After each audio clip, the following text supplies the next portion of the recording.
We're back in the capital, where today's winner will be awarded a coveted place in the Southern Regional Final.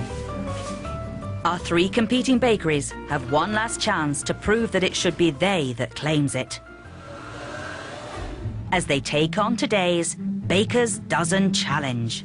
Today's Baker's Dozen has been chosen to reflect the culinary and cultural melting pot of this great city.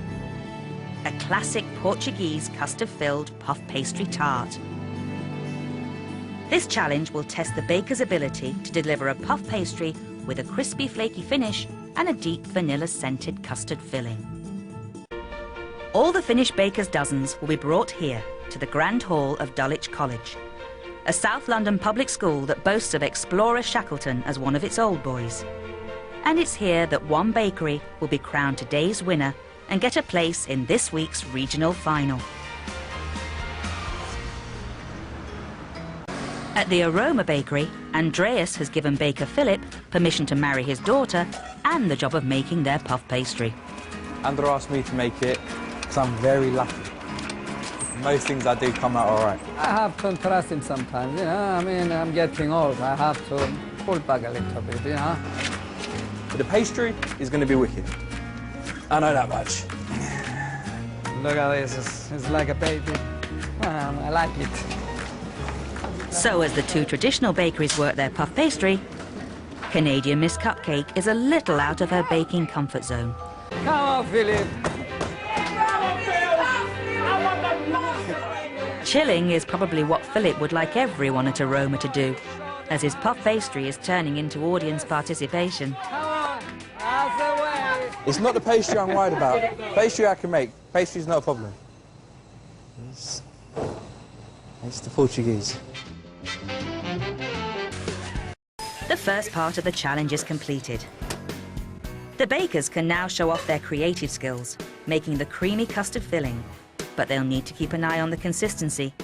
All 13 must be uniform.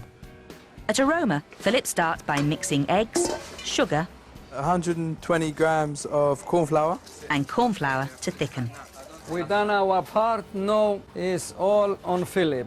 So what happens if I mess up? Well, if you mess up, I'm sorry, but You're stupid. you are completely. And for Philip, there's more at stake than just the baker's dozen.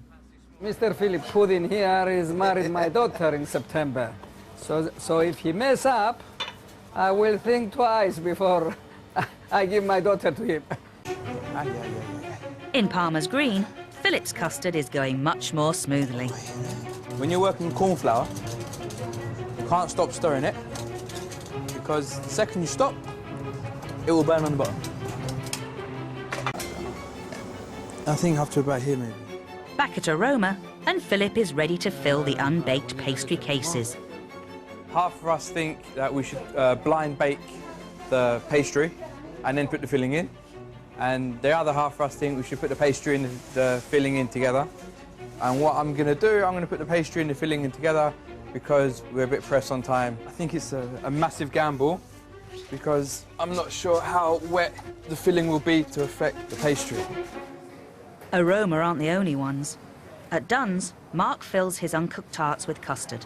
That's it, ready for the oven now. And just pray they're gonna come out okay.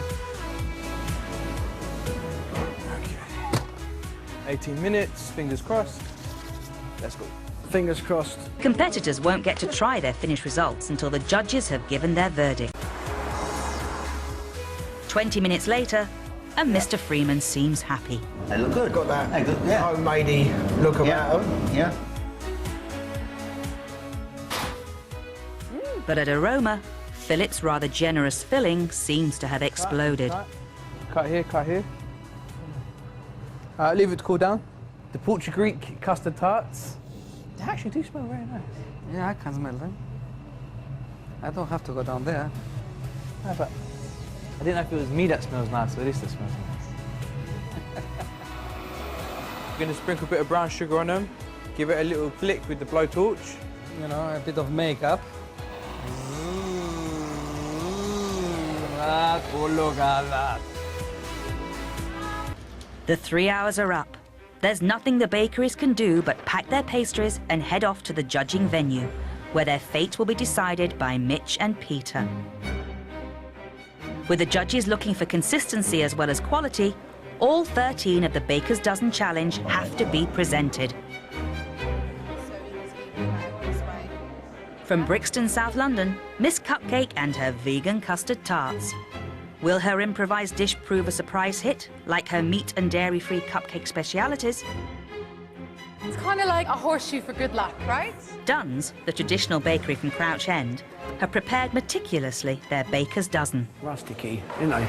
Rusticy looking, homemadey looking. Be in the shop Monday morning. They'll need it to be a taste sensation after the judges thought their speciality Battenberg lacked a little in flavour. There's look cast your eyes over there. Theirs looks like they've got no filling in from here. I mean, I know I haven't got my glasses on. And family firm Aroma. It's no surprise that their Portuguese custard tart has a distinct Greek puff pastry style. Will this taste of their homeland be as well received as their decadent baklava speciality? I'm feeling good. I tell the judges to close their eyes before they eat them. So they have no problem. No problem at all. The bakers have done their job, but only one can go through to this week's regional final. Who gets the glory? It's all down to our judges' tasting.